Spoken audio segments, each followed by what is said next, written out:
You're listening to Casting Dreams with me, Jonathan Eaton. And I'm Patrick Anderson. And this is the season finale of the first season of Casting Dreams. We're not done, but we are done for this season. And we have picked a great game, I think, to go out on. Quite a huge game to go out on our first season. Patrick, you want to hold it up and tell everyone what we're talking about? We're talking about D2. D2.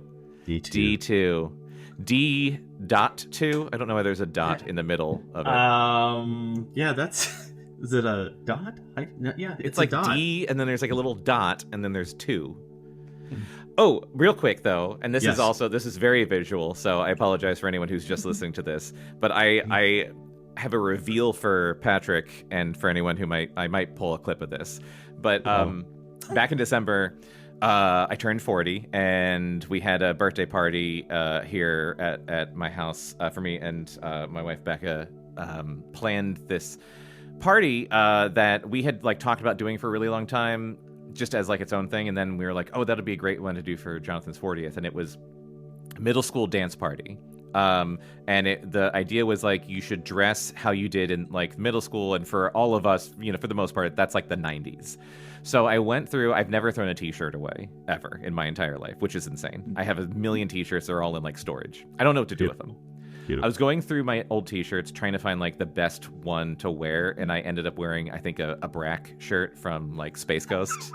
That's very like Patrick remembers. Oh yeah, that's what I looked like in the 90s. But while I was looking through t-shirts, I found. Are you ready for this? Yeah. Oh yes. I found. I'm guessing 1999 era. Yes. Sega Dreamcast t-shirt that says fucking EB Games on the side of it. Electronics Boutique. I have my EB Games Sega Dreamcast shirt, so I was like, ooh, I gotta wear that for the finale. Oh, I should have... Oh, I'm wearing my Joe Bob Briggs Monster Vision shirt. I'm sorry. I'm sorry. I should have worn that too. Do you have this? Or yes, you do have this the same thing? I still have it, yes. That's awesome. Okay. Yes. It's amazing. I also hate it because it's like I used to buy like large and extra large t-shirts. And I was like, because my mom when I was a kid was like, buy them extra large so you'll grow into them. Like, how big did you think I was gonna be? I am 40 years old and I wear medium-sized t-shirts. Oh my god, that's awesome! You'll grow into it. You'll grow into it. So yeah, I have a bunch of Space Ghost t-shirts that are all XL. Hey, Jonathan! Oh my god. But yeah, we're talking about D2 to close out this first season of Casting Dreams. You have an original copy, is that right? Correct. Yeah. That's incredible. When did you get that? It was the day it came out. Because I was a fan of the first D on PlayStation, Sega Saturn, and then the second game that Kenji Eno, the director of D&D2, did a game for the Sega Saturn called Enemy Zero. Yeah, I've heard of that. I have that too. So yeah, I got this the day it came out. I was like, all right, let's see what it's all about. So yep. I have so many notes for this game. So I'm very excited. I'm very excited to talk about this. I have so many notes that are mostly plot related. And also I should say that this episode will be slightly different, I think, from our other episodes because I have so many I had so many clips because there's so many clips that are so good from this game. But the clips are also, they're so fucking long. I think they say the amount of clips in the game, I think like an average playthrough is what, like 7 or 8 hours? It's like about 7 hours, yeah. And then half of that time are clips. I'm not surprised at all. Yeah. Yeah. So I have very little notes actually on the development of this game. I don't do like crazy research. I don't go like super in depth, but I try and like get a good broad, like overview of this type of stuff. Sure. I feel like I have less notes on the development of this game than I did for like fucking Dynamite Cop, which is insane. There's so little information on this game. Even down to the plot. If you search plot of D2, what comes up is basically the intro. Like, if you look up the plot on like Wikipedia or anything, the plot just tells you the setup of the game, and it doesn't go past her like waking up in the cabin. It's insane. It doesn't say anything about like the ending and like how many HIV virus, AIDS death, starving children. Spoiler alert, Patrick. Oh, I'm sorry. I wrote all those down. Oh, you wrote them all down? Oh my god. Okay. So before I'll tell you my development notes. My question for you was: Did you play this whole thing? Like, yes. Mm-hmm. That's crazy. I did not. It's okay.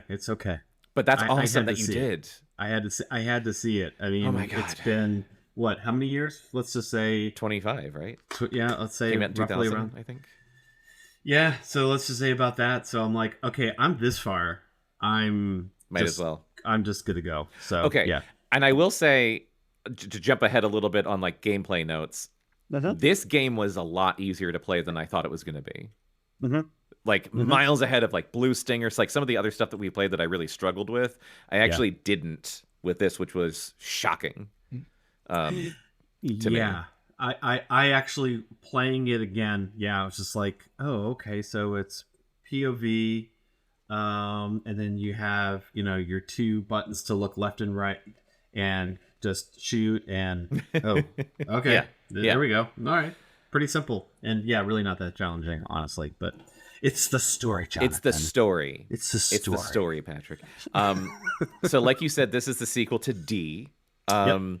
D, and I didn't know anything about D. I didn't know anything about this game, actually. I had been aware of this game for years. I had never played it. Spent $100 to get the 4 discs on eBay without a case, so I just have 4 loose discs. Because this is another thing. I tried looking up why, and I couldn't get an answer. This game is impossible to reproduce. There's other multi-disc games that you can reproduce for the Dreamcast, but you can't this one. And I don't and I don't know why. I cannot get a good answer on it. Wow. And so for some reason, not only is this game like very hard to find Dreamcast games are hard to find. This game is really hard to find. You can't reproduce it, which makes it even harder to find because, we can just pay like $40-$60 to get like a batch of reproduced Dreamcast games, but you can't do it with this one. So the original D was an FMV game. For those of you who don't know, that's full motion video, which I feel like it's extremely outdated term now. Yes, I love it. I do love it though. FMV. FMV just means cutscene, really, but it means like not necessarily CG cutscene. I think it just means cutscene, really. Full motion video. I mean, basically, it looks like it. I think you nailed it right there. It looks close enough to like CG. It looks. It's obviously maybe higher resolution or better looking graphics, but you have limited motion. So Mm-hmm. D was a FMV game. It was basically an interactive movie. It was released in 1995 for the 3DO. It was ported to the Saturn and PlayStation. The story of D was you play as Laura Harris, and she investigates her father's killing spree at a hospital. She goes to the hospital turns into a castle, and then at a certain point, she just has to, I guess, fight her way through the castle, and at some point discovers that her father was descended from Dracula. Yes. So that's where the D of it comes into. Yeah. So D was a big success when it came out. Mm-hmm. Like you said, it was written and directed by Kenji Eno. He started developing a sequel to D for the successor to the 3DO, which was going to be the Panasonic M2, but that was canceled. While they were developing D2 for the Panasonic M2, the story was going to be it was going to be a direct sequel, so it was going to be following the same character, Laura Harris, on an airplane.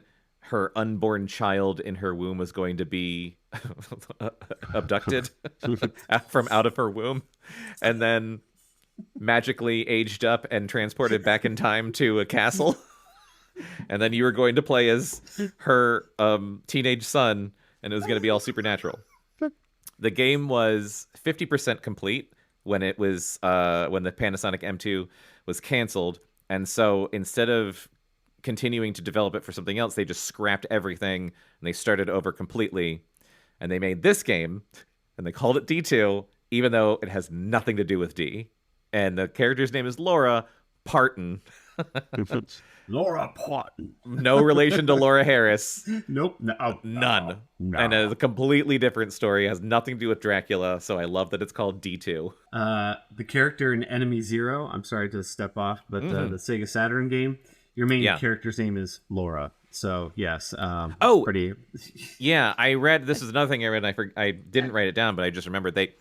When they made the Laura character for D, they called it... What did they call it? They called it like a... animated actor or something, but they literally they had the character of Laura created, digital actress, I think is what they called her. So they literally then cast Laura in Enemy Zero, and then in D2 they just used, I think, the same design, and they were basically saying she's a digital actress. What are they smoking over there? Oh, I just don't know. I just don't know. That's basically all the information I have on this game. That's perfect. I mean, honestly, I think all you need. And from what I've gotten too, I mean, or the history even during that time, because I remember the M2. Yeah, it was going to be the 3DO successor, and I remember seeing snapshots of D2 on that platform, and I was like, man, do I have to go buy an N2? Because I really liked D. Yeah. But then when I heard, nope, it's coming to the Dreamcast, I was like, okay. Yeah. If I didn't spend $500 for that M2 piece of shit, that didn't come out. $500? I think it was going for $500, I think. Yeah. Oh, in those days, that's like $1,000. That is, it's too much money. I mean, even the Sega Saturn back in '95 was, I think it was $399. Jesus Christ, that's crazy. Yeah, I didn't pay for it. Thanks, Dad. Because he felt there was some family stuff going on, so I think I got a free gift out of it. So I mean, look. Who's going to say no? What child is going to say no to bribery gifts? Hey, I mean, my mom threatened my father to take it back to Toys R Us, but I hid it underneath my bed and I locked my door, and I just said no. So luckily I got to keep it. So yes. Okay. I'm just going to play my first clip, which is the opening movie, basically, of D2. And I don't know if we're going to make it through the whole thing, because this shit is 10 minutes long. Yeah. Well, just Shadow. That's a couple minutes.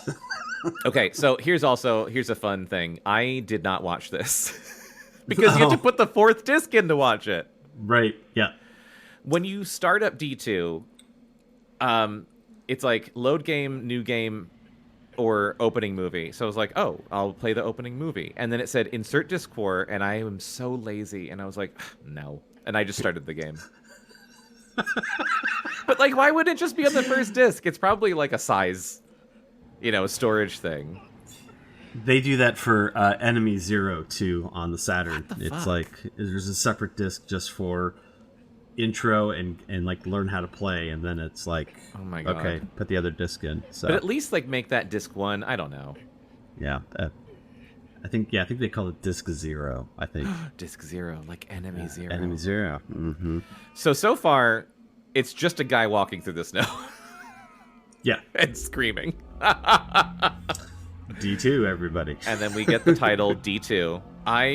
Oh my God, I will say that this game has pacing issues. Just a little. And in its cutscenes. Yeah. At one point I'm like, Jesus, what is this, Metal Gear Solid? Oh! Yeah. There's Kim. There's Kimberly. Kim. I love, oh my God, I love all these characters.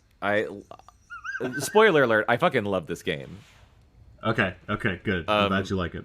I have thoughts on the playability of it. Yes. But like you were saying, it's all about the story. And it's wild, man. Yeah, it's the other thing too, as we see our buddy Laura here. I like how she only says her name twice in the whole game. Yeah, but she doesn't say anything else. She just.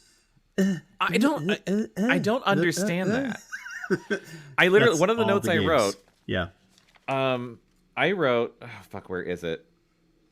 I took so many notes at the end of the game, specifically. But yeah, like the first time she speaks is like on the last disc.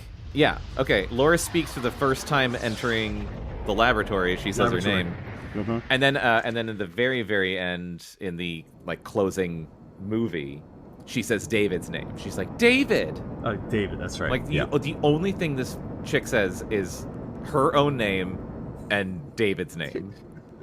And then other than that, yeah, like you said, it's just like,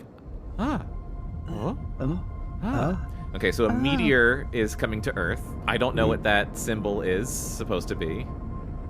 It reminds me of a Irish Celtic. Yeah, like a Celtic knot. Yeah, because somebody in my past had that on her shoulder, so I was like, oh, it looks like a. Yeah. Yeah, I really don't know what that symbol is supposed to be. Is it? So it's.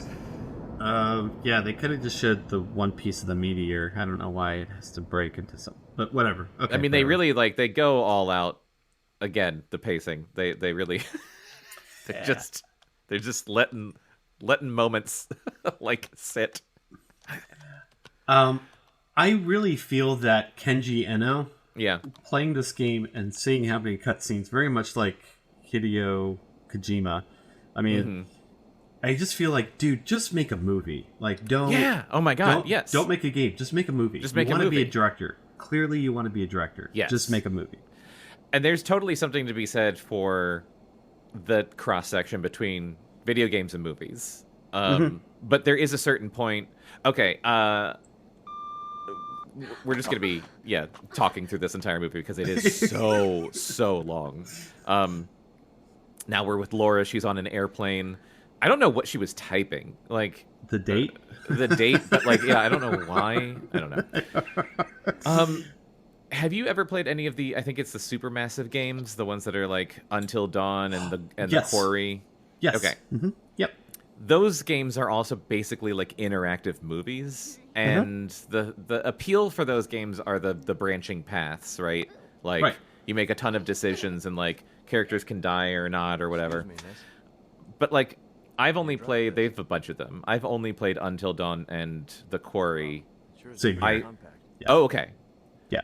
I'm curious what you thought, because what did you think of both of those games? I surprisingly enough, I liked both of them. I know the Quarry I played with my wife, and we had fun just doing that together. But Until Dawn, I have it on PS4 and I bought it on PS5, even though I heard it's not very good. But there's it seems to be a lot of glitches and stuff like that. But no, I liked both of them. I don't really care for they work on those other series of games. It's like the Dark Pictures or something. Dark Pictures. Yeah. Shadow. I haven't tried those. Sorry, there's a Shadow the final destroyer. Shadow the final destroyer. So okay, going back to D2, we're on an airplane. Laura's on an airplane. You meet this guy David. He's sitting across from her. There's Kim is there. All the characters in the game are on this plane. Like Kim is on the plane. Parker is on the plane. But my favorite thing is that there's a guy who's a sorcerer. He's just like a straight up sorcerer. Like that guy was at the airport. You know, like that guy got on a plane and he looks like a sorcerer. And he had to have been like, here's my boarding pass. Like I would like peanuts and a Diet Coke. And then and yeah, he's like got a crystal ball and he's chanting Shadow, Shadow the Destroyer. Okay. And now there's terrorists on the plane who are just indiscriminately shooting machine guns. Sure.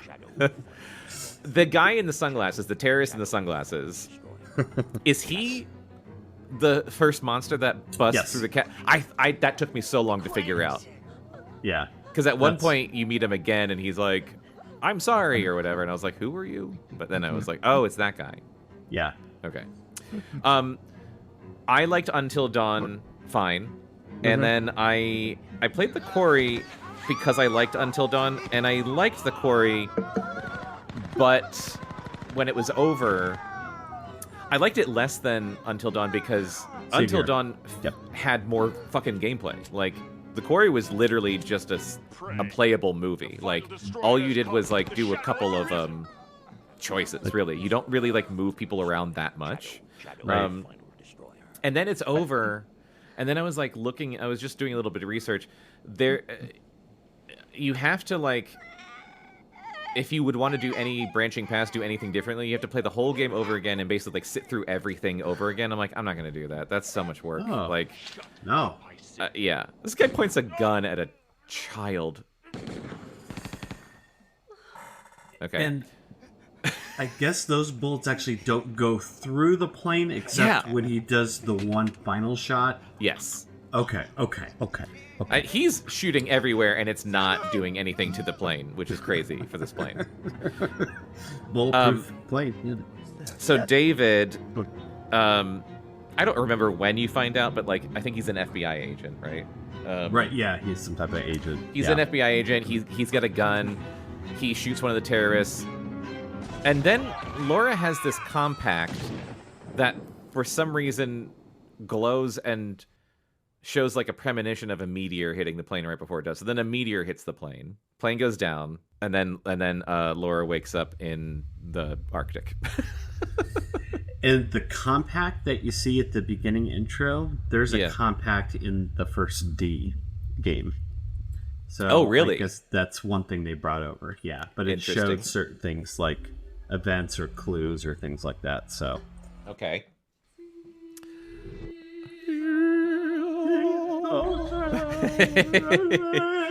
Okay, put in. So that's not even now put Discman back in. So that's not even starting the game. No. Thank you. It was nice to revisit after beating it. So thank you. It was nice too. No problem. I love hearing Shadow. Shadow the Destroyer. Shadow the Destroyer. So then this is how I started the game. I didn't watch any of that. Okay. But you know what's good? You know what's great about this game? All the characters constantly tell you everything that's going on constantly over and over and over again. Yes, they do. So you didn't really need to see it. I didn't need to see any of that because I was like, no, I got it. Yeah, you got it. You cool. Yeah, so you play as Laura Parton. You wake up in this cabin with Kim, who tells you that the plane crashed and that it's been 8 days since the plane crashed, and she found you after 8 days. So there's like 8 days unaccounted for, right, in your history. And there's a I don't know. Kim talks. I don't know who talks more in this game, but I want to say it's Kim who talks the most. Yes, I would say it's Kim. I agree. Yeah. I don't know. Like, at a certain point, I was going to do the whole opening, like, there's the opening cinematic, which we just watched, and then there's, like, the opening, like, cutscene, and it's it's so fucking long. So, you wake up, Kim tells you this information, and then just, like, and then this happens. Okay, so the guy in the sunglasses. I didn't piece those two things together, but the terrorist from the plane suddenly comes into the cabin that you're in.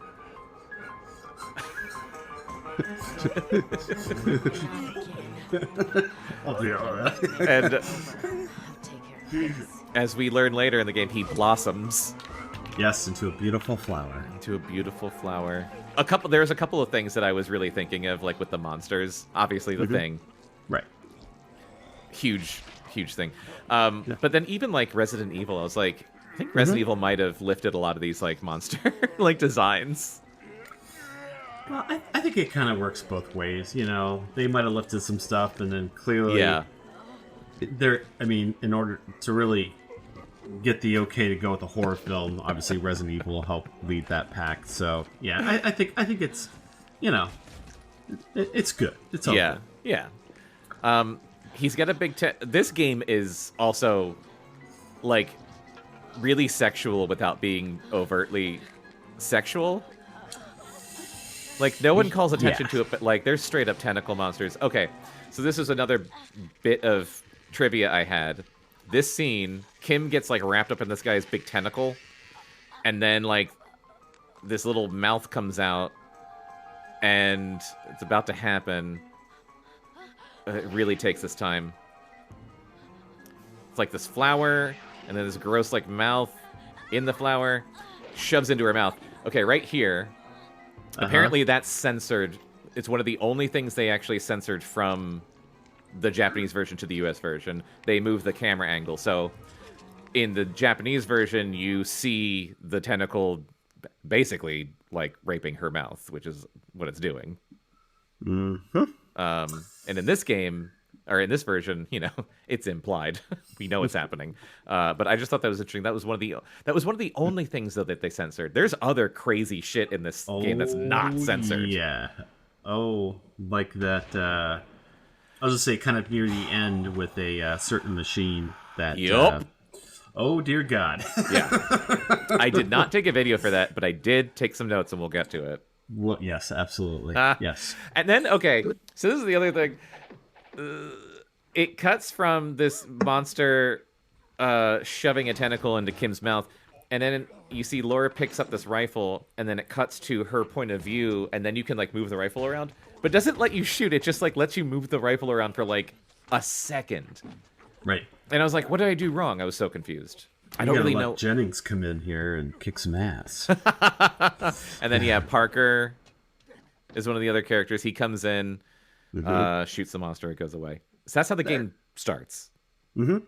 And then we get into basically the gameplay loop, which is very weird. Do you want to talk about it? Gosh, I mean, what is there to say? It's goes to a first person perspective, which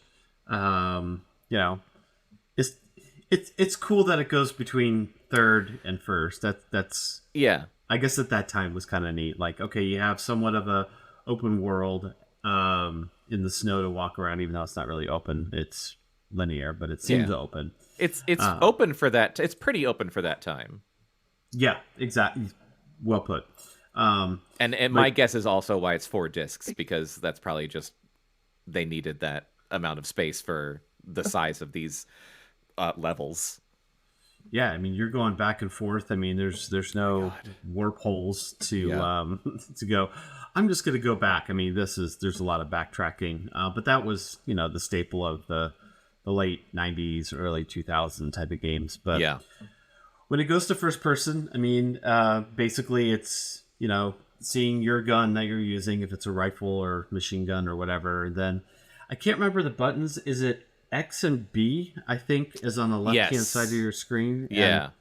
For the fights? Yeah, for the fights. Yeah. It'll help you go left to right. Because basically, it's very much like an RPG, like a role-playing game, if you think of it. Yeah.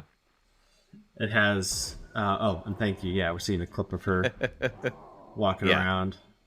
But, yeah, it's like, okay, here's 2 or 3 enemies randomly, pop up. And as Jonathan mentioned before, they're not really challenging, just point and shoot. And then once it's done, it'll tell you what experience points you have gathered. And I don't think it really plays a huge part into that. At least I didn't notice. It's just health, because I also was curious about it. The experience points will level you up, and the level up just increases your health, which is great. Yeah, I mean, something that doesn't need to be, oh, well, your weapon, you got to make sure to, get that increased or whatever. Mm-hmm. By the way, I do think it is kind of funny how, yes, you kind of do go through training with Kim on shooting for food. Yeah. I like it when you shoot a rabbit, it says 2 meats. Two meats. I wrote that down, too.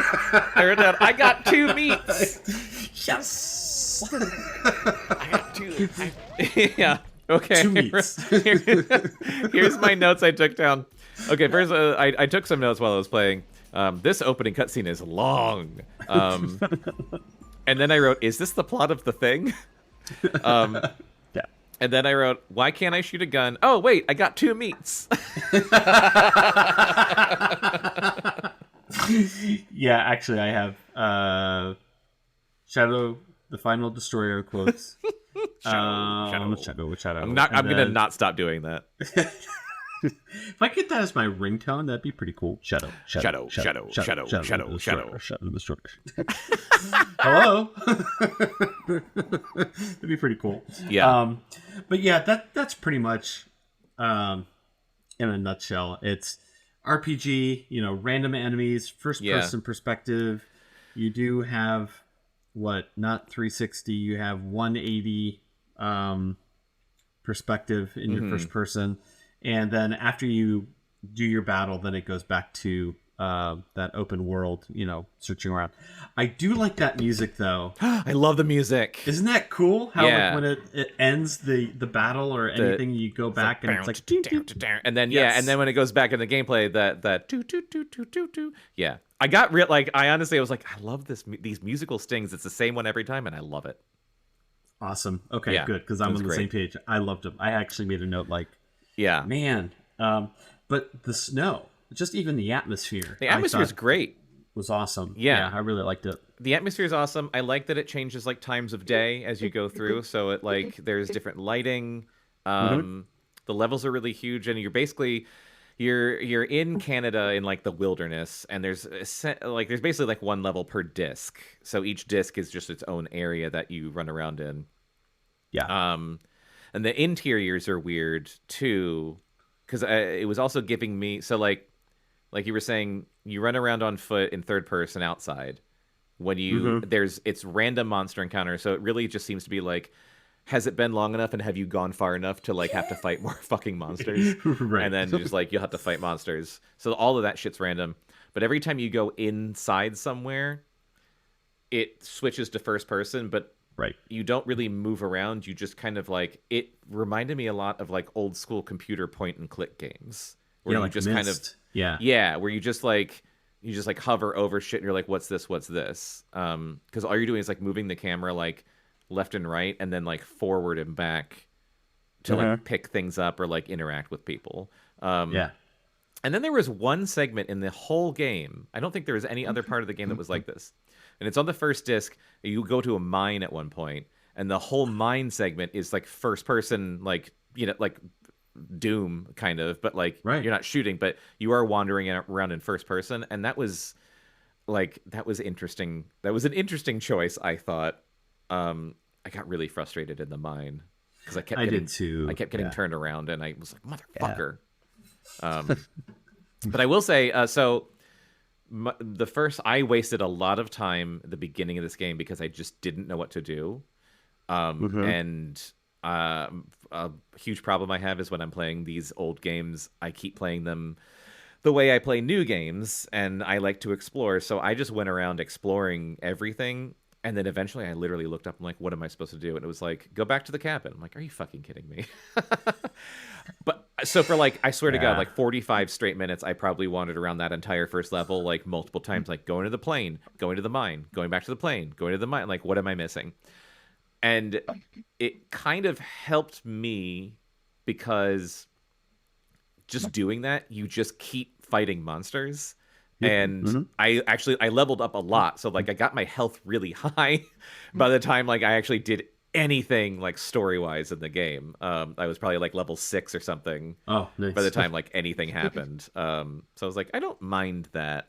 But it got repetitive. once I started actually figuring out like what to do and like, oh, okay, I'll do this, I'll go back, I'll do this, I'll go back. Okay, I'll move the story along. Then it did start to get repetitive how many times I had to fight monsters. Because then I was like, okay, I just want to like, now I got the hang of it. I want to actually like do some stuff. And I took count one time. At one point, you have to go from the cabin, which is like the starting location, to the mine. Yeah. And I got interrupted 7 times to fight monsters. Wow. Because it's just like it just keeps happening. It's random, but like because the distance is so long, I was like, I'm so annoyed. Oh, and yeah, and like you mentioned, there's also hunting. So it's not. It's you can hunt. You get meat and a portable cooker, a portable grill or whatever, which increases your like it replenishes a lot of health, and you can get like a decent amount. Like if you bag a couple of caribous, you can get like a good amount of meat. But hunting sucked because you have a rifle to hunt, and every time you look through the rifle, it's just like it's shaky as shit. Like, God damn, just take a deep breath or something, Laura. Yeah, that's real though, Jonathan. That's very real. Yeah, yeah. Very, sorry, yeah, that's really real. Yeah. Well, if it was real, I wouldn't be playing this game. Okay. So, the caribou ran like dogs. I don't have a clip of it, but when they run, they run like dogs. I was like, who animated? Have you seen like a deer before? Or a caribou or any like they don't run like dogs. Oh my God, it was so funny. They were just like that's awesome. Just like hopping like dogs. Like yeah, okay. I took so many clips.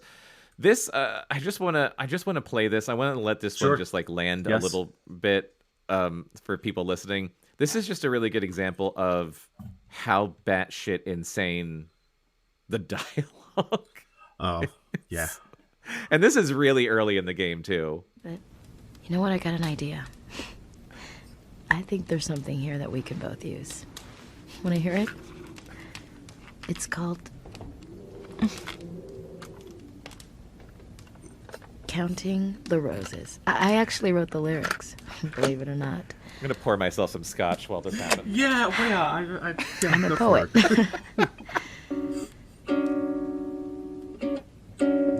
Someone who happened to read a poem of mine wrote and recorded this tune. I even got a letter once from someone who heard the song. Poetry to me, it's like creating my own microcosm. A sanctuary of comfort. It was probably, no, it must have been the end of another sad day when I wrote this poem. This whole time I'm just like, can Laura talk? Yeah, just no response. No response at all. Just blank stare. Far as the eye could see. She's a good listener, though. She's a really good listener. Good listener. Yeah. No response, but good listener. Yeah. Like a brick wall. And red and lavender. Hundreds of roses, so beautiful. You could lose yourself in them. In this shiny white world. Wow.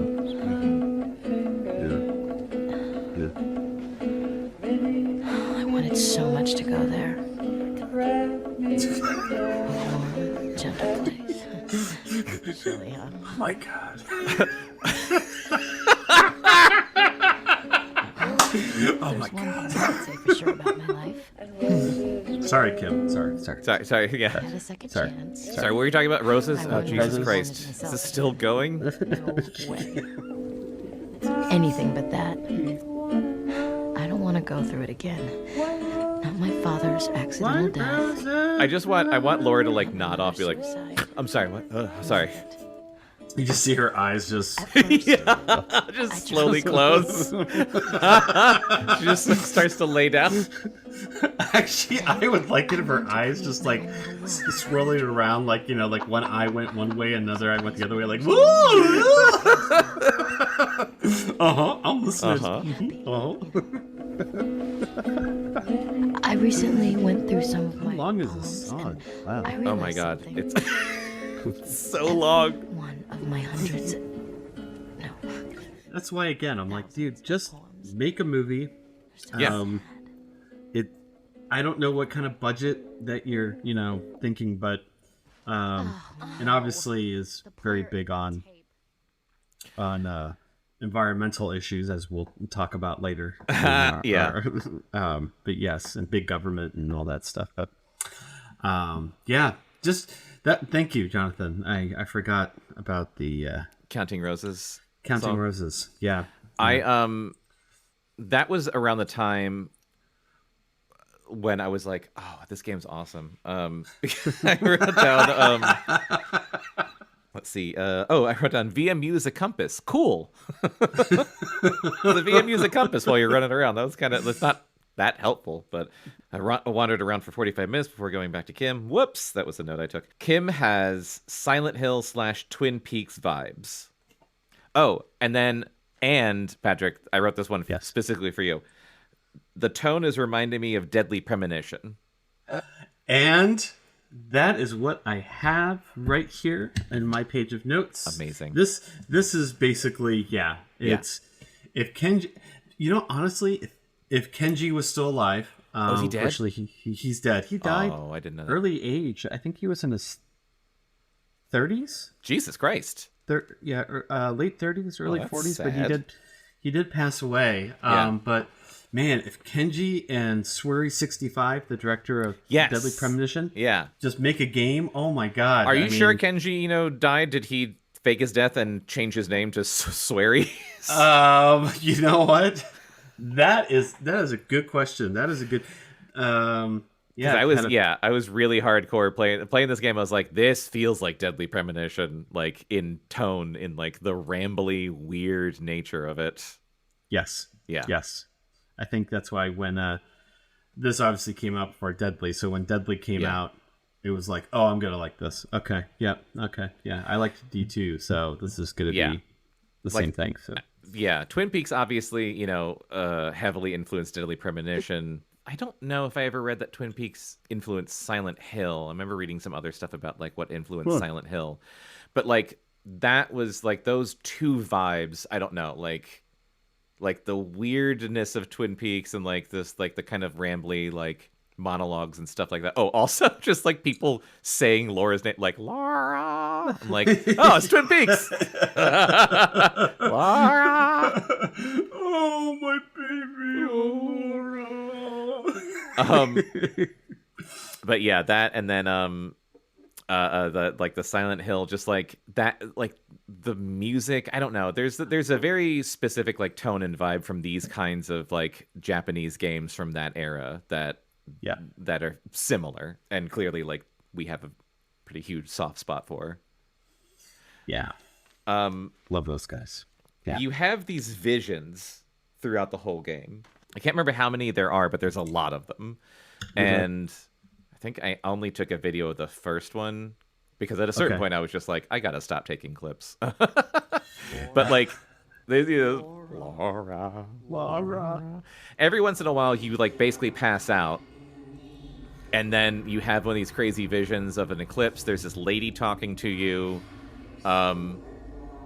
and you see weird shit. Now, when I saw this first one, the first thing I thought with this first vision, we haven't got to it yet. There's Laura's like in the snow.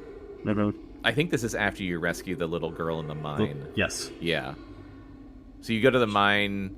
There's this little girl, Janny. Not Janie. Janny. I love her. I love her arch of the story. Oh my god. Sorry for jumping. No, I love it. It's. She has a weird fate. I don't even understand what the point of her character is. But yeah, there's like there's just having this crazy vision. There's a fucking magic door. You go through the door. The symbol on the doorknob isn't even the same symbol like that was on the Earth when like the meteor was coming, which feels like a missed opportunity. Yeah. Okay, so then you start having these visions that are all the same thing. It's like there's an Earth, there's an eclipse, and then there's like footage. When I saw this, I literally wrote down dinosaurs again because I was fucking thinking about Blue Stinger. Oh yes. I was like, is this another Blue Stinger? It's not though. Right.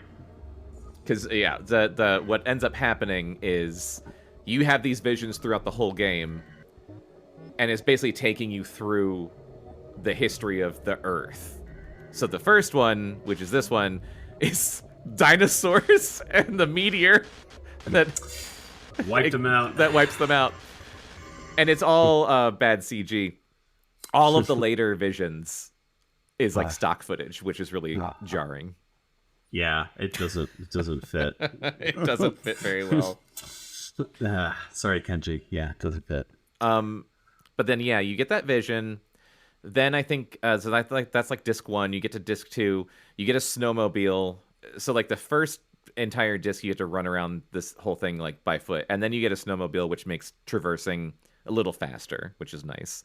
And then the first disc, you're like the first whole chapter, you're in this cabin. The second chapter, you're in this like kind of rundown like lodge. Yeah. Is it like a lodge kind of? Yeah, let's go with that. Yeah, a lodge. Yeah, some type of. You keep like facility, like setting up shop in like different places. Okay, this is again. I'm playing so much stuff, and we can talk over it. But like, also, there's a certain point where like you go into this like little cottage and you hide under a bed. Yeah. And you hear this guy and this woman come in. Who is that woman? I have no idea. Okay, thank you. Unless that's supposed to be. Is that supposed to be Kim? I don't know. I think that might be supposed to be Kim. Maybe it is Kim. Because at least the pants. Because I was wondering that too. Like, who the heck is? But I noticed the more I think about it, like her pants are the same style or whatever she wears. So I think that's why Laura sometimes is like, like, I thought I heard you, but I won't say anything. I can't talk for some reason.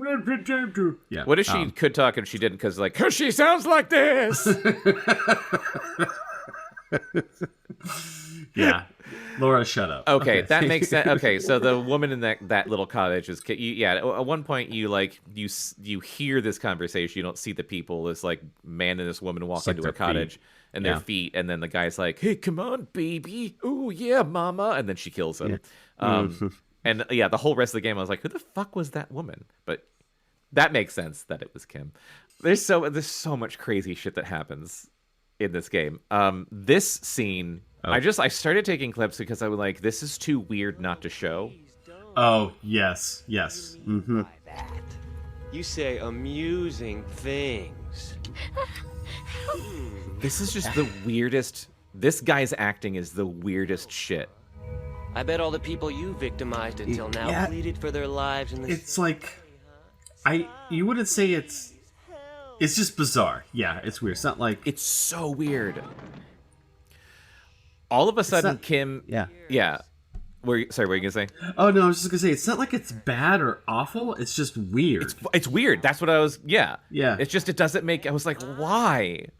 Kim is in a towel for some reason. I was like, what? Did she take a shower? What? I don't... Kim's in a towel. It's Linda. You want to take some? There's this guy with a gun.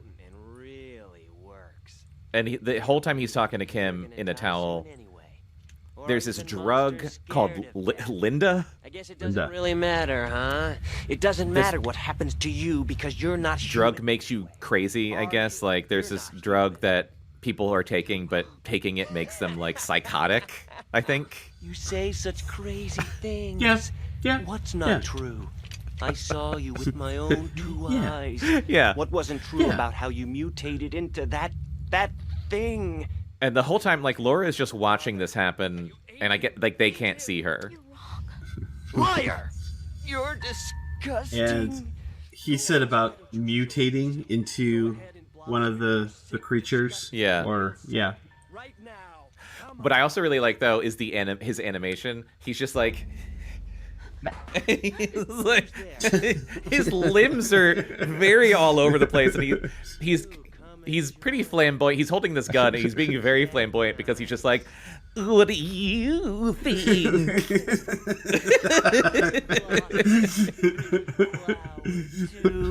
Come on, show me. I want to see.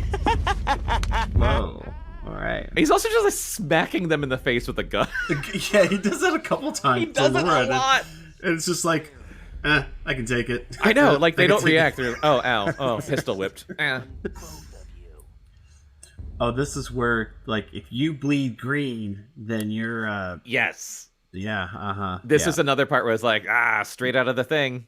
Like, this is literally just lifted straight out of the thing. Yeah.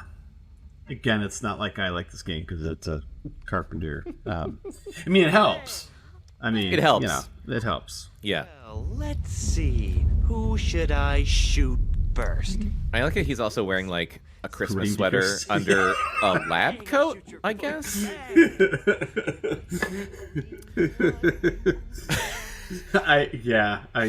Maybe that's what Kenji used to wear when he made games. I don't know. You won't be able to move. And if there's red blood, I guess I'll just have to untie the rope. Red blood proves you're human, you see? If I ever auditioned for something, you know how, like, you bring, like, a scene? Yeah. I would bring this guy's monologue. I want the tape, or I want the footage, please. Yes. Yes.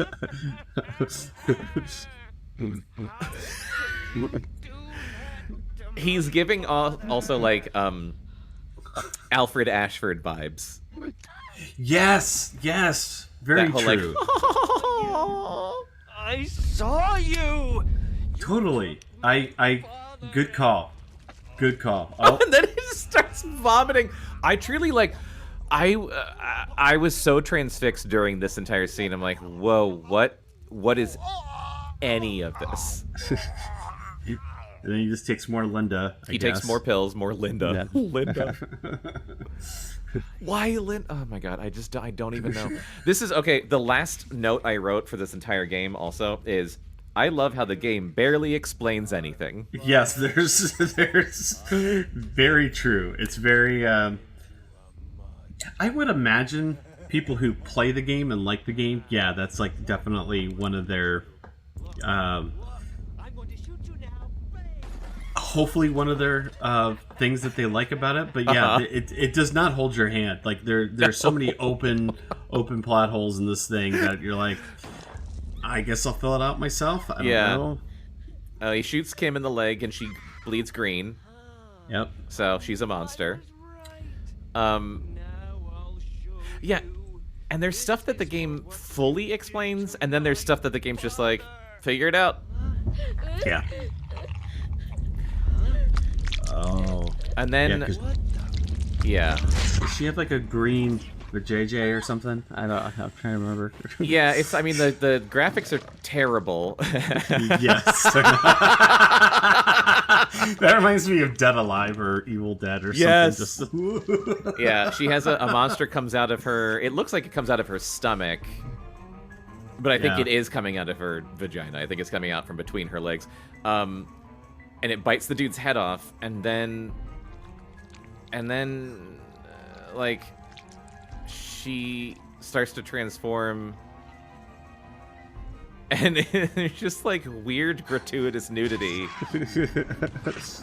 for the only time in the whole game. But, like, and I love those sound effects. Every time anything drops, it just goes. Yeah, splat. It's like, what can we get from public access? Oh. Yeah, great. Yeah. But like her towel comes off, and then oh my god, it's very graphic. Like she's fully naked. There's a like tentacle monster coming straight out of her undercarriage, and then the real Kim comes in, shoots her clone, who then just continues to like just be there fully naked, and the game just keeps like being like, check it out. Hey, kiddos. Hey. We're not going to edit this part out. Don't worry. I wonder, do you think they were like, no one's going to play that far into the game?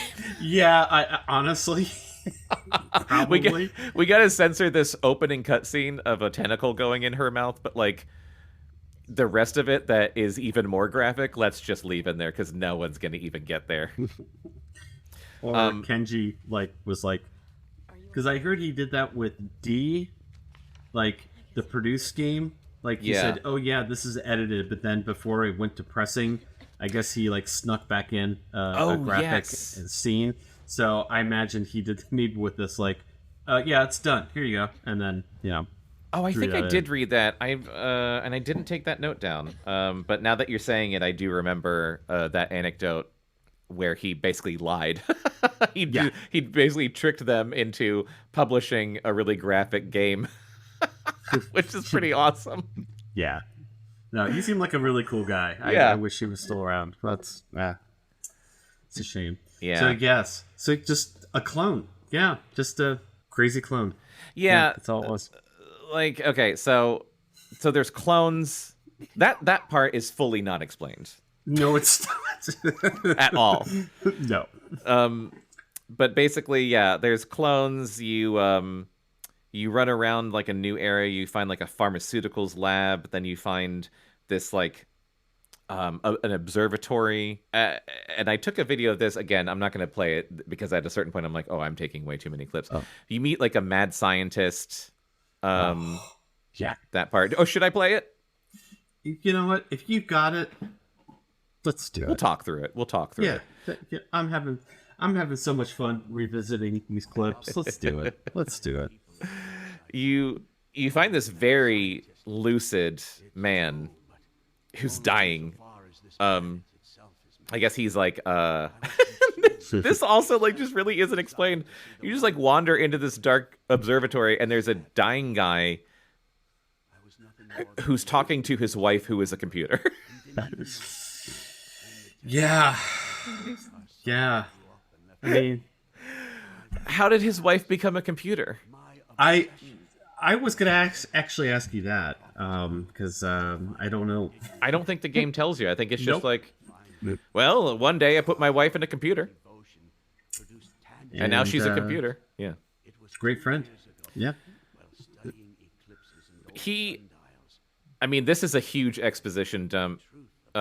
He talks about like Stonehenge, like prophecies, a meteor, the plant monsters. He calls himself a mad scientist. He's like, I wanted to bring about the end of the world, but now I see the error of my ways. He mentions he's got 2 sons, one of whom is David from The Plane, who's an FBI agent, and the other one, I think, works for the pharmaceutical company. Day, the final day of all days. Oh, man. The end of everything. This discovery shook me to the very core. Oh my god, this like yeah, this is what 4 minutes? Yeah, just like 4 straight minutes of this, and that's like not just 4 minutes. I just took a clip of like a relevant, like portion. Yeah. Okay, yeah, maybe when I was playing it, I remember hearing most of it, but I think I might have looked at my phone for zoned out. Yeah. Okay. I did the exact same thing. There were plenty of cutscenes where I was like, time to look at TikTok. Kim will be talking for a while. You can clean and cook your food. It's actually not bad. I'm a poet. Did I mention that yet? I'm a poet. You want to hear me talk about poetry? Oh my god. Eventually he's like, can you grab that flamethrower and kill me? Yeah. There, I got everything out that I need to say. Just go ahead and just get it over with. Thank you. The next vision you have is like Rome, like like chariots, like Romans. I'm like, what's going on? Yep. Then you fall out of the sky and land on Parker's truck. Parker's the guy from the beginning who shot the monster. This is the first time I think you start falling out of the sky. You fall out of the sky a lot. Yeah. And you're okay. Yeah. And you're fine. You're totally fine. You're fine. Oh my god. I really I just want to like greatest hits blow through because I'm looking at my notes. I'm like, this is too much to talk about. I like why don't we talk to the let's see. Yeah, because I'm looking here. I wrote, was Kenji scared of Y2K? I don't know. Maybe that's like because the awesome mother type of computer thing that we can talk about. Oh yeah, that looks very interestingly shaped. I was like, man, this whole like Y2K thing, I think it's really scaring Kenji. Like he thinks computers are just gonna go crazy and the world's gonna go crazy. You know, on January 1st, 2000. But you know, there's a lot of like computer panic. You like we were saying, the first time you say your name is when you or when you speak is you say your name to enter this laboratory. You find a laboratory called the Lucy Parton Lab, and I was like, who the fuck is Lucy Parton? Lucy Parton's your mother, right? Right. You find out there's a huge exposition dump in a laboratory. Your mother is also a computer. So that is, if you're keeping track, that's 2 women who are computers so far in this game. Your mother's a computer. She tells you that she was working on cloning and that she was trying to clone a mammoth, like was frozen in the ice, and that they actually found like an unknown organism inside the mammoth's stomach. So she thought it would be a good idea, and it was male. It was a male organism.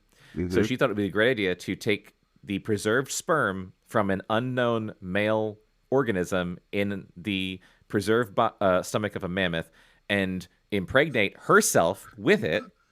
And then she gave birth to you, Laura. So you play as Laura, who is the combination of your mother and a fucking, I don't know, an alien or a dinosaur? Like, what? And then she died, shockingly. And Laura looks fine. And Laura's totally, looks like a normal human being. It looks fine, and also takes that information like, okay. Oh, that's what else you got? Fucked a bit off. Yeah. There's all these. So there's this big. I didn't notice it at first, but your mother computer is like this big. I don't know, like structure, right? And then there's all these cylinder tanks around the whole place. It's like a circular room. There's tanks with like clones in them, like, and you have this boss fight, which isn't really a boss fight because there's no fighting back, but it's just like you got to kill all these clones. So you shoot all the clones, and then you got like your mother computer is like, now you have to kill me. And one of the things I didn't like about this game was how long boss fights took. Yes, I could totally understand. I can see that, yes. Because it's really, really, like, to say that they're bullet sponges is not even... No. Because it's not even that they're, like, bullet sponges. It's like you have to accidentally hit the right tiny spot on the boss to take down their damage. So you're just constantly shooting at bosses, just, like, hoping to have enough health to last the fight.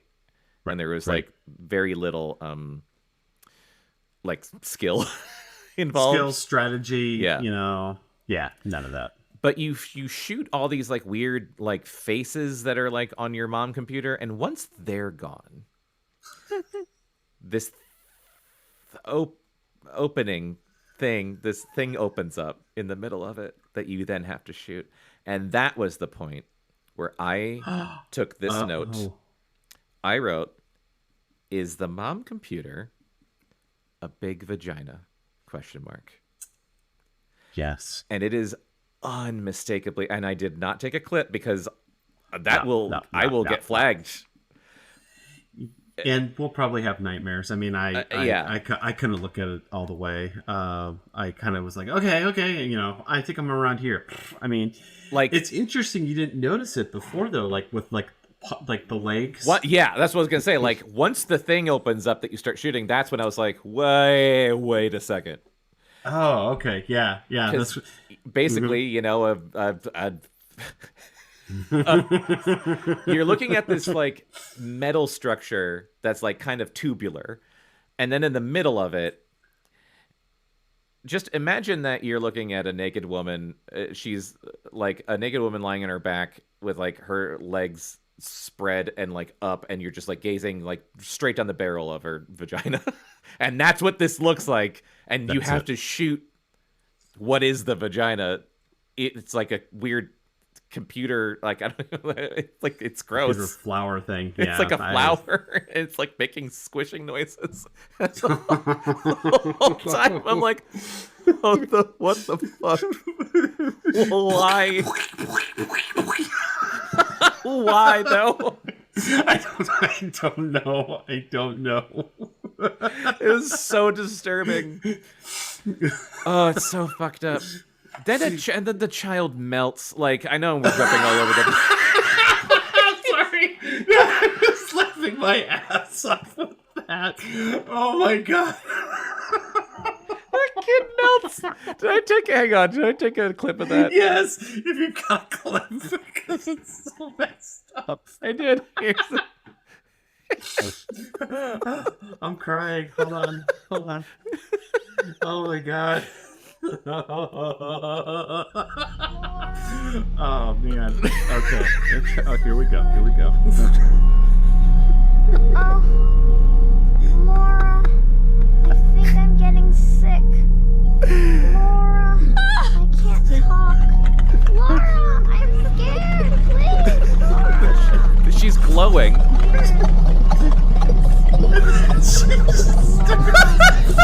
Glowing out. Melts. There's. I can't see anything.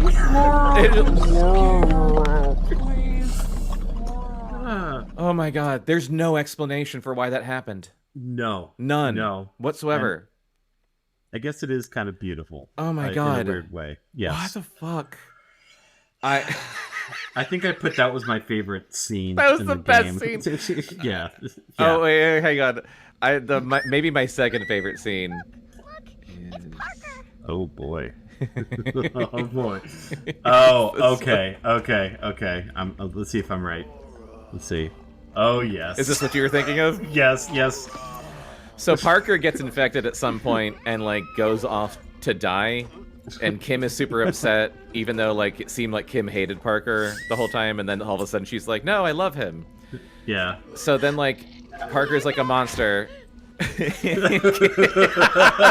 Kim shows up, is fully impaled by like his weird gross tentacle coming out of him, and they're like hugging. She's like embracing him, or he's like humping. I don't. It's and then she just like fully upends the shotgun in him, and then they just both die. It's so beautiful. It's so beautiful. And then this is the part that made me laugh the hardest. Oh, yeah.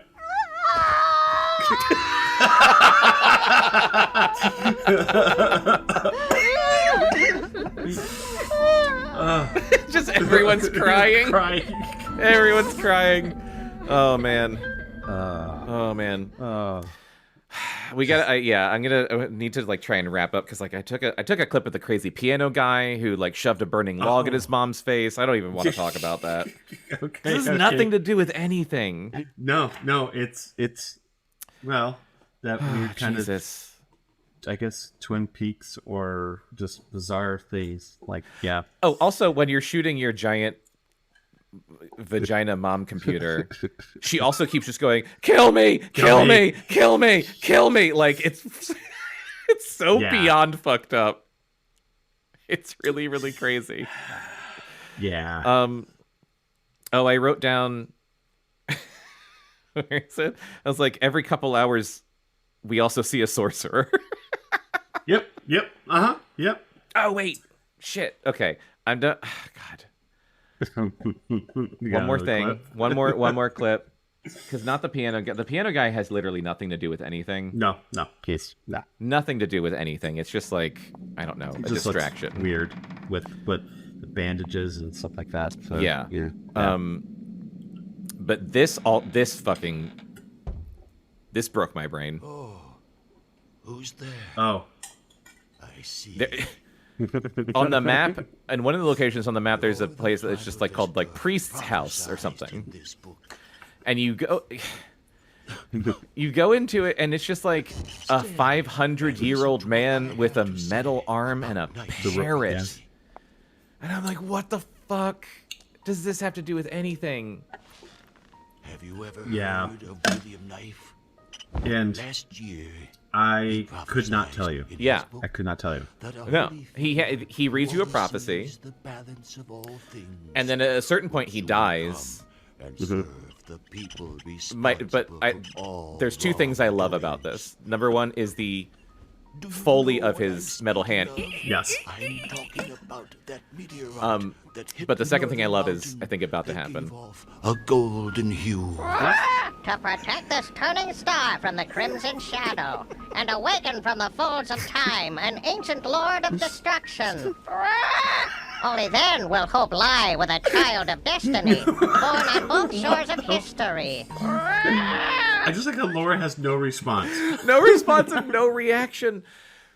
Oh man, you know what I love about you know what I really want to hear when I'm hearing a prophecy is like it's a parrot telling you a prophecy. Amazing. Truly, Patrick, truly amazing. Yes. What did you get me into with this game? I don't know, man. That's why I was kind of worried about, like, okay, we should do D2 as a game. Oh, man, was that a good idea? I hope I didn't. I mean, Jonathan, we've known each other since, what, 96? I think so. No, 95. 94, 95. Has it been 30 years, Patrick? I would say 30 years. Let's go with 30 years. Christ, that's insane. That's crazy. You know I like weird shit, so yeah. Yeah. Okay. We know what we like. We know what we like. The visions keep going. You keep seeing, like, at a certain point, I wrote vision, war. Who could have guessed? So I was like, I know that. Yeah. Like once they started seeing like Rome and shit, I was like, oh, I bet the next one's going to be soldiers. Oh, and then an A-bomb called it. Yeah. At a certain point, the voice in your visions reveals that it's Mother Earth. So literally Mother Earth is talking to you in these visions. You have to go confront the evil sorcerer guy who I think is in a volcano or something. It's a weird mountain thing. Yeah. He like fuses with some shit. And the final boss, I did enjoy how it looked. Oh yeah. I think I took a clip of it. I wrote down cosmic horror. Because that was like I really did appreciate like the visuals at least of this final boss battle, because you go into the mountain, you know, the whole thing leads you to basically this moment where you like walk into the mountain and the sorcerer is in this weird like chrysalis, and I was like, the only way I can think to describe this is cosmic horror. Yeah, that's beautiful. I think that's the best way to describe it. Because it's like, there's just like the whole... You're in like a void of like psychedelic colors. Mm-hmm.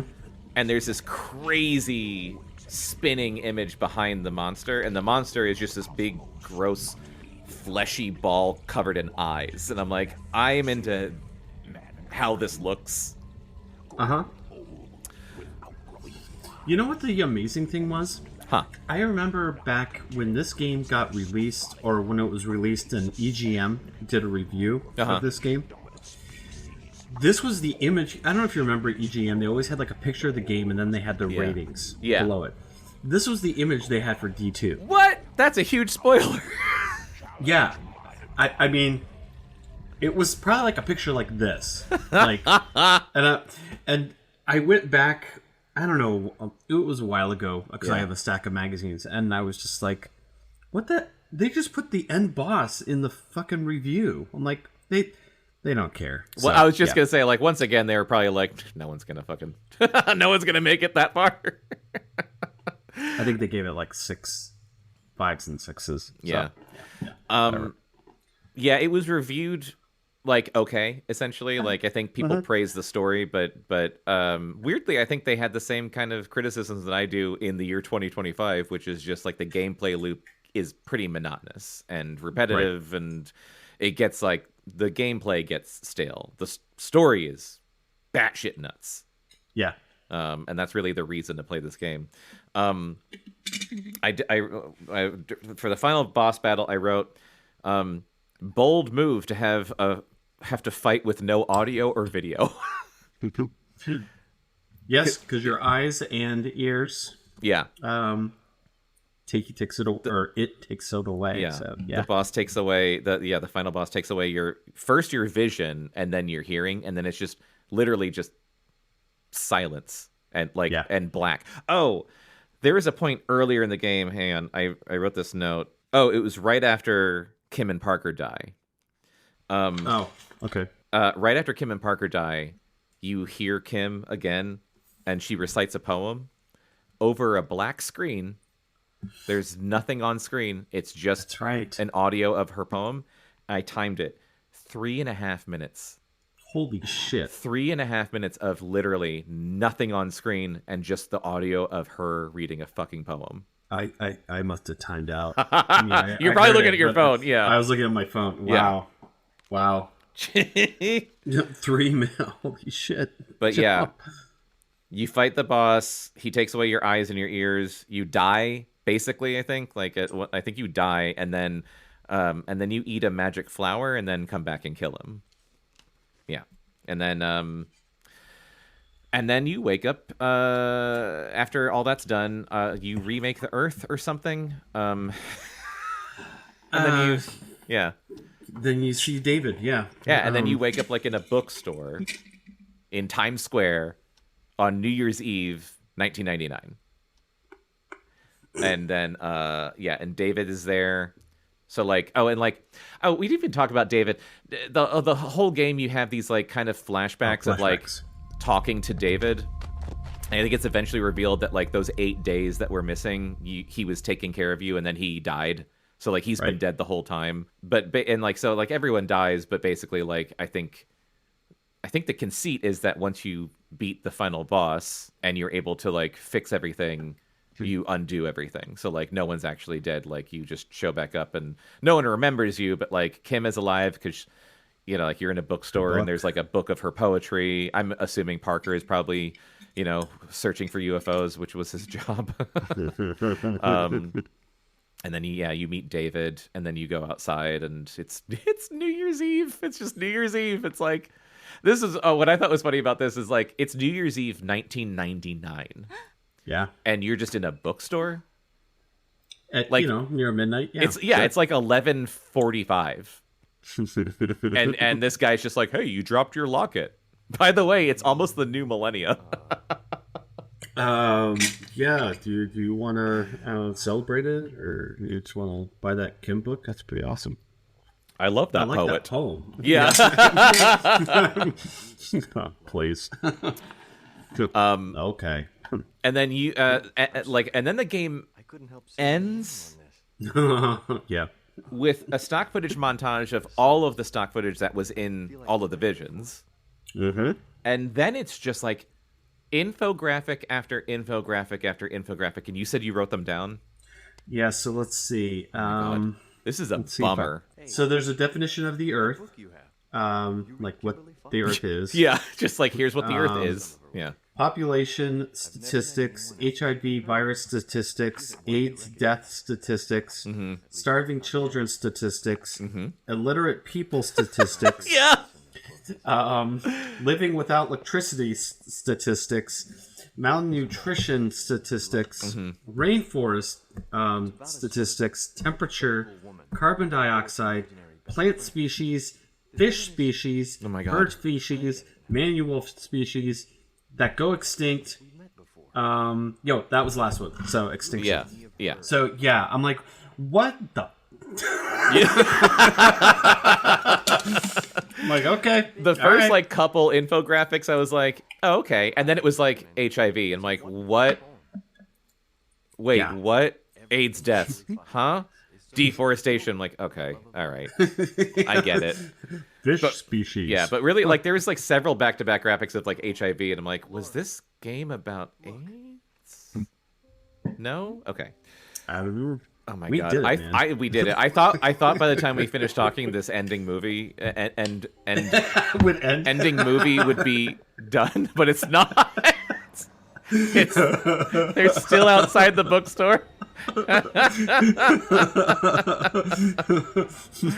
Let's at least wait for her to say, "David." You can hear Laura's voice. Yes, that's true. It's so beautiful. That's what the listeners want to hear. Yeah, what is that? St. John's bookstore.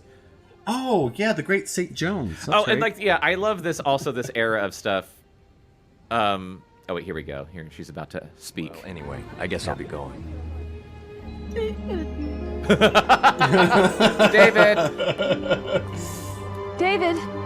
The way they title things is so great in like Japanese games that take place in America in this era. Yes. Like, Resident Evil had this kind of shit all the time, but, like, St. John's Bookstore, I love. The grenades that you have are called G-bombs. G-bombs. Just as G-bomb. The shotgun ammo that you get is SPEER bullet. Spear bullet. Spear bullets. Oh, my God. What the fuck does that mean? I totally forgot about that. Spear bullet, yeah. I was obsessed with Spear bullet and G-bomb. Yes, totally down with the G. G-bomb sounds like an Axe body spray. Yes, it G-bomb. G-bomb. You want to smell like G-bomb?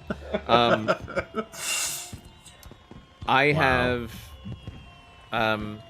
one more piece of trivia for you, and one more thing to share. One more piece of trivia before we do our final thoughts on our rating. So. Before the game came out, and maybe you know this piece of trivia, but before the game came out, there was a demo that was released for D2, and I can't remember what it was called. But it was called like D2 something demo, and if you played the demo, you could, I guess you could have a save file, and if you carried that save file over like on a VMU when the retail version came out, and this is only in Japan, not in the US. You had to have the demo save file and a Japanese version, retail version of this game. And if you did that, on the opening menu, it unlocked a secret movie. Oh, I didn't know about this. And the secret movie is the trailer for the original scrapped version of D2 that was being developed for the Panasonic M2. Oh, wow. So it's just a I was gonna say it's quick, but it's not that quick. It's like 5 minutes long. It's like 4.5 minutes. Yeah. But you get to see cool. you get to see like what they were doing with D2 before it completely changed. So like there's this Gothic castle we're looking at. Does that say Transylvanian? It just says Transylvanian. Okay. There's some Japanese. There's a guy like sitting down in a throne. Oh, he's having a bad day, it looks like. Yeah, there's a guy with a beard. And this, what's funny is like this is very like FMV. I'm assuming this is what D looked like. Yeah, pretty much. Yeah. Just like that kind of bad, like really early CG video game cutscene looking stuff. And like this to me clearly is like, we're doing Dracula shit, because you get these images of it's very like Bram Stoker's Dracula, because it's a bunch of like bodies on pikes, which is literally straight out of, that's like visuals straight out of Bram Stoker's Dracula, the Francis Ford Coppola movie. I don't know what any of this Japanese stuff says. Probably Bram Stoker's Dracula. Bram Stoker's Dracula. Again, incredibly slow. Pacing is an issue. There's someone in a coffin. You get the idea. Yeah. So that's neat. That's really neat. Yeah. So you can look it up on if you just search like D2 secret movie on YouTube, you can find this. Okay. Really quickly. Last notes. Do you have any final notes before we rate it? I think we've gone over. I mean, we've gone over my notes. Yeah. I think the big thing I just wanted to end it with is, like I've said a couple times, like, this guy just needed to direct a movie, but at the same time, I'm kind of afraid of what his movie would be like, because as the game has some pacing issues, I don't know. I don't know how the movie would be, but it's like, I have an idea for a 7-hour long movie. Oh my god! I mean, make D2 the movie, but just don't make it, 3.5 hours long. Yeah, with, your clips. So yeah. I have my rating. Do you have your rating? God, it was tough. Let me go back. I was writing down. This is tough. Why don't you go first? Because this was tough for me. Okay. Again, we're rating this as we would have when it came out, so that would be 2000. So, right. Jesus Christ, 25 years ago. I'm gonna say 3.5 stars. Okay. Yeah. Okay. Yes, and please tell why. Because I think young me would have loved this. I think I would have been obsessed with this if I played it back in the day. Just like, not so much gameplay, but just the story, the fucking weirdness of it, how weird it is, how little it makes sense, but like just the vibe and the tone. It's so in line with the other stuff that I loved and was obsessed with at the time. Like Silent Hill, Resident Evil, obviously, but even like House of the Dead 2, which we've talked about, how like weird that story is. But like I was so taken with how weird that story was that we made our own like little movie out like based on like the plot of House of the Dead 2. So just like the general vibes of this game, I thought were fantastic. And even if the gameplay's lacking and the pacing is pretty terrible, there's very little like it. And I don't know, the longer time goes on and the more mediocre shit I watch and play, the more I wish people would make stuff as weird as this. Even if it's not good, I just like, I get so bored with the same shit over and over again. I'm like, give me something new. Do something new. So, yeah. Okay, no, honestly, I have a 3.5 or a 4. I'll go with 4 just back then. Yeah. I think because I liked, again, there's no association with it. But I liked D, I liked Enemy Zero. I like Kenji. Yes, I think it was just the storytelling and the bizarreness is what you just nailed right there. That's what's fascinating. But that's why it was tough for me, because gameplay, I would even imagine back then, I'm trying to remember just how frustrating it was. But at the same time, I don't think the whole back and forth or the repetitiveness, because games were kind of like that back then. So I don't think it was that. I think it was more or less the combat, where I was just kind of like, I'm not feeling any real, I don't want to say sensitive of like, oh my god, I could die in just one try or whatever, but that would really be the length in the gameplay, I think, is probably the fighting are my the combat is so weird, because it almost feels like they were making this game and they're like, someone was like, hey, you have to put combat in this game. They're like, okay, I could see that. Like that's what it felt like, because the combat was so half baked and like procedural. It just got really annoying. At first I'm like, oh, this isn't so bad, and then I'm like, this is annoying.